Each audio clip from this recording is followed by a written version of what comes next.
guys, welcome back to my channel Vida Deepa. I hope you all are doing well. As you all know, हमारे बालों की condition कैसी है उसका हमारे पर्सनालिटी पे, हमारे लुक्स पे बहुत ज़्यादा असर पड़ता है। अगर आपके बाल जो है वो हेल्दी नहीं है, उनमें शाइन नहीं है या फिर वो फ्रिजी है, सो आपकी जो पर्सनालिटी है उससे वो भी अफेक्ट होती है। सो बेसिकली बाल एक क्राउन की तरह होता है जिसे हम हमेशा पहन के रखते हैं and that is the reason वो हमारे पूरे लुक में बहुत सारा चार्म ऐड करता है, हमारे पर्सनालिटी को और भी ज्यादा स्ट्रॉन्ग बनाता है। सो बालों की कंडीशन, बालों की हेल्थ अच्छी रहना बहुत ही ज्यादा जरूरी है। सो आज की वीडियो ना आपके लिए काफी ज्यादा यूजफुल रहने वाली है। मैं आपको कोई होम रेमेडीज नहीं बताने वाली कि आप अपने बालों को सुंदर कैसे बना सकते हो, लेकिन आज के वीडियो में मैं आपको कुछ हेयर केयर टिप्स बताने वाली हूँ, कुछ ऐसी गलतियां बताने वाली हूँ जो हम प्रिटी श्योर अभी आप कर रहे होगे, जिसकी वजह से आपके बाल डैमेज हो रहे हैं या फिर आपके बाल फ्रिजी हो रहे हैं। जो भी आप प्रॉब्लम फेस करते हो वो इन सारी गलतियों की वजह से हो रहा है। सो मैं आपको कुछ ऐसे टिप्स बताने वाली हूँ जिससे कि आप अपने लाइफ में ऐड कर सकते हो, उन गलतियों को हटा सकते हो, सो दैट आपके जो बाल है वो हेल्दी रहे, स्ट्रॉन्ग रहे और उनमें शाइन मेंटेन रहे। Now without talking much, let's get started. But before that, if you like the video, don't forget to like, comment, share and subscribe to my channel. So the first tip, इसे बहुत ही ध्यान से सुनना because I am pretty sure ये गलतियां हम सब करते हैं। मैंने भी पहले की है बट अब नहीं करती हूँ मैं वैसा, and that is the reason मेरे बालों का ऐसा कंडीशन है। It is healthy. सो जब भी हम शैम्पू करते हैं और कंडीशनर यूज करते हैं, उनको यूज करने का तरीका होता है। जब भी आप शैम्पू करते हो, पहले आप शैम्पू करते हो, राइट? सो जब भी आप शैम्पू कर रहे हो, कभी भी डायरेक्टली बालों पे शैम्पू नहीं लगाना चाहिए। शैम्पू में हल्का सा पानी मिला के अपने स्कैल्प पे मसाज करना चाहिए। सो शैम्पू होता है आपके स्कैल्प को क्लीन करने के लिए, आपके जो स्कैल्प में जो भी गंदगी बैठ गई है, जो भी पसीना है उसे क्लीन करने के लिए, ना कि आपके बालों को क्लीन करने के लिए। अगर डायरेक्टली आप शैम्पू को अपने बालों पे लगाओगे, आपके बाल बहुत ज्यादा ड्राई होंगे और बीच से ब्रेकेज होगा। ये लिख के ले लो, ऐसा होता है। शैम्पू को कभी भी, चाहे कितना भी अच्छा शैम्पू हो, डायरेक्टली हेयर के लेंथ पे नहीं लगाना चाहिए। स्कैल्प में आप उसे अच्छे से करके मसाज करो, उसके बाद जो फोम क्रिएट होता है ना, धीरे धीरे आप उसे अपने लेंथ पे ला सकते हो। मैं ये नहीं बोल रही कि लेंथ पे शैम्पू नहीं करना चाहिए, बट स्टार्ट हमेशा स्कैल्प से करना चाहिए, स्पेशली इन दिस एरिया, क्योंकि सबसे ज्यादा जो गंदगी जमा होती है वो हमारे इस एरिया में होती है। सो इसे प्रॉपरली क्लीन करके जब फोम जमा हो जाएगा तब आप अपने लेंथ को क्लीन कर सकते हो। नाउ इसको रिंस आउट करने के बाद आप लगाते हो कंडीशनर। नाउ कंडीशनर कभी भी स्कैल्प पे नहीं लगाना चाहिए, थोड़ा सा भी नहीं लगाना चाहिए। अगर कंडीशनर को आप अपने स्कैल्प में इस तरह से लगा के मसाज करोगे, उससे आपके बाल बहुत ही पतले हो जाएंगे। जो हेयर थिनिंग की प्रॉब्लम होती है वो होगी, ऑयल प्रोडक्शन आपके बालों में बढ़ जाएगा। तो शैम्पू करने के बाद भी 1-2 दिन बाद ही आपके बाल ऑयली लगेंगे। सो कंडीशनर हमारे बालों को नरिशमेंट प्रोवाइड करने के लिए होता है। जो ड्राई एरिया है, हमारे स्कैल्प में ऑलरेडी नेचुरल ऑयल रिलीज होता है। सो जो यहाँ पे बाल जहां से स्टार्ट हो रहे हैं, उन्हें किसी भी टाइप के कंडीशनर की जरूरत नहीं होती है बिकॉज उनको ऑलरेडी ऑयल मिल रहा है हमारे स्कैल्प से। लेकिन जो हमारे नीचे के बाल होते हैं वो ड्राई हो जाते हैं। तो हमेशा जब भी आप कंडीशनर लगा रहे हो, हमेशा एंड से स्टार्ट करो बिकॉज यहाँ के बाल वो सबसे ज्यादा ड्राई होते हैं। सो हमेशा आपको इस तरह से नीचे की तरफ से स्टार्ट करना चाहिए and slowly you can go up but not on your scalp. इस तरह से आपको ध्यान रखना है कि जैसे आप कंघी करते हो हाथों से, वैसे करके आप अपने बालों में कंडीशनर लगा सकते हो 2 से 3 मिनट रख के and then you can wash it. So इस चीज का आप ध्यान रखो और कुछ टाइम तक इसको फॉलो करो। यू विल नोटिस कि आपकी जो हेयर ब्रेकेज की प्रॉब्लम है या जो हेयर फॉल की प्रॉब्लम है वो वैसे ही कम हो जाएगी। शैम्पू करने के बाद बालों पे सीरम लगाना बहुत ही ज्यादा इंपॉर्टेंट है। ये आपके बालों को डस्ट से, ब्रेकेज से बचाता है, जो भी डलनेस है उससे बचाता है, आपके बालों को और भी ज्यादा स्ट्रॉन्ग बनाता है।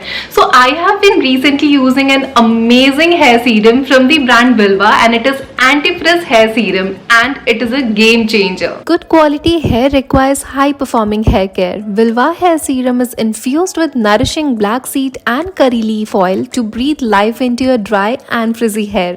Formulated with luxurious plant oil of hibiscus and arnica to impart intense smoothness, shine, UV protection, heat protection that lasts for an entire day.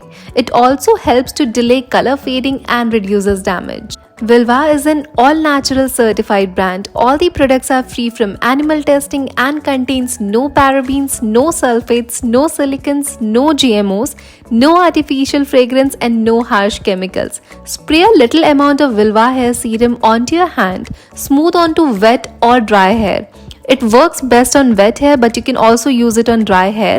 Style as desired for shiny, frizzy-free and gorgeous hair. You can use my coupon code that is DIVA20 to get 20% off whenever you shop from their website or their app. I have mentioned all the links in the description box, so go check it out. Now third tip, dandruff एक ऐसी problem है जो कि हर दूसरे इंसान को होती है and it is very irritating. So जो थर्ड टिप है वो डैंड्रफ से रिलेटेड है। इफ यू हैव डैंड्रफ वाला स्कैल्प, या फिर अगर आपको डैंड्रफ की प्रॉब्लम है या फिर फ्लेकिंग की प्रॉब्लम है, इट इज अ मिथ कि ऑयल लगाने से बालों में या स्कैल्प पे ऑयल लगाने से डैंड्रफ की प्रॉब्लम कम हो जाती है।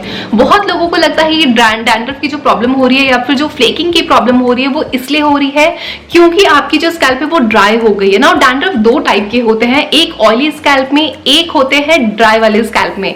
सो अगर आपकी ड्राई स्कैल्प है that you need to check. अगर आपकी ड्राई स्कैल्प है देन इट इज ओके। लेकिन अगर आपकी स्कैल्प ऑयली है और उसमें आपको डैंड्रफ और फ्लेकिंग की प्रॉब्लम है, you should never keep oil in your hair overnight. बहुत लोग क्या करते हैं, रात में तेल लगा के सुबह हेयर वॉश करते हैं। वो आपको इन एनी केस नहीं करना चाहिए, नो मैटर आपके बाल कितने भी हेल्दी हैं।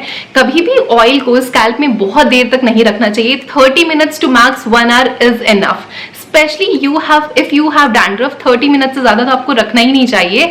दूसरी इंपॉर्टेंट बात, अगर आपको डैंड्रफ या फ्लेकिंग की प्रॉब्लम है, थोड़ा सा भी अगर आपको ऐसा प्रॉब्लम लगता है, कभी भी ऐसे जो थिक ऑयल होते हैं, for example coconut oil, olive oil, ये बालों में नहीं लगाना चाहिए बिकॉज ये प्रॉब्लम को और ज्यादा बढ़ाएंगे। ये जो तेल होता है ये इतने ज्यादा स्टिकी होते हैं कि कोई भी डस्ट को, कोई भी पोल्यूशन को इजिली आपके स्कैल्प में और ज्यादा स्टिक करवा देंगे, जो कि उसको और भी ज्यादा डैंड्रफ प्रोन एरिया बनाएगा। सो इन दैट केस अगर आपको ऑयलिंग करनी भी है तो मार्केट में बहुत सारे वाटर बेस्ड ऑयल अवेलेबल होते हैं, आप उन्हें यूज कर सकते हो बिकॉज वो स्टिकी नहीं होते हैं। सो इस चीज का आप जरूर ध्यान रखो। Fourth tip, after doing shampoo, बहुत लोग क्या करते हैं, कंघी लेके तुरंत बालों में, गीले बालों में कंघी करने लगते हैं। You should never do that.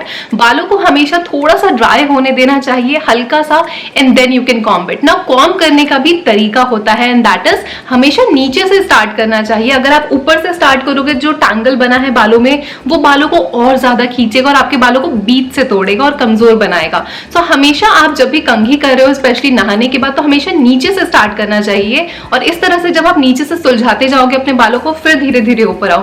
कभी भी ऊपर से कंघी करना, स्पेशली जब अपने बालों को आप डीटैंगल कर रहे हो, मैं उस टाइम के लिए बता रही हूँ, डीटैंगल के टाइम पे हमेशा नीचे से स्टार्ट करना चाहिए।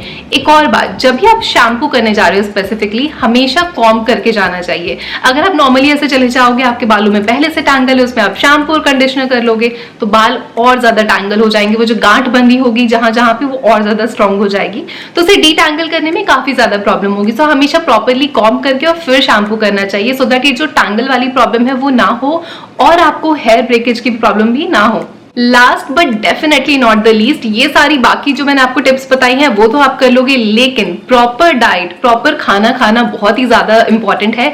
सो make sure that you have balance diet. Make sure कि आपके डाइट में विटामिन ई, विटामिन डी और ओमेगा 3 बहुत सारा है। ये तीनों ऐसी चीजें हैं, ऐसे न्यूट्रिएंट है जो कि हमारे हेयर फॉलिकल्स को काफी ज्यादा स्ट्रॉन्ग बनाते हैं, हमारे स्कैल्प के पीएच बैलेंस को मेंटेन करते हैं, हमारे बालों में शाइन लाते हैं। सो इन सारे जो भी जिन खानों में ये सारी चीजें होती है उससे आप अपने डाइट में इंक्लूड कर सकते हो, सो दैट उसका जो डायरेक्ट रिजल्ट है आपके बालों पे दिखे। प्रोडक्ट्स वगैरह लगा के, इन सारे टिप्स और हैक्स को यूज करके तो आप चीजें कर ही सकते हो, लेकिन जो ऐसी नेचुरल चीजें हैं जो आपके बालों को नेचुरली सुंदर बनाएंगी वो लॉन्ग लास्टिंग होती है, उनका कोई साइड इफेक्ट नहीं होता है, कुछ ज्यादा मेहनत भी नहीं करनी होती है। सो मेक श्योर कि आप अपने डाइट पे बहुत ही ज्यादा ध्यान दो। So that's it for today's video. I hope आज की वीडियो आप लोगों के लिए यूजफुल रही होगी। ये जो मैंने आपको हेयर केयर टिप्स बताए वो आप लोगों के हेल्पफुल लगे होंगे और आप इन्हें अपने डेली हेयर केयर रूटीन में ऐड करोगे। Do this for some time, you will notice without adding any new product और इन्वेस्टिंग टू मच, बस कुछ हैबिट्स को चेंज करके आप अपने बालों के हेल्थ को चेंज कर सकते हो। So make sure you add them in your hair care routine and that's it for today's video. I will see you soon with another video. Until next time, love love.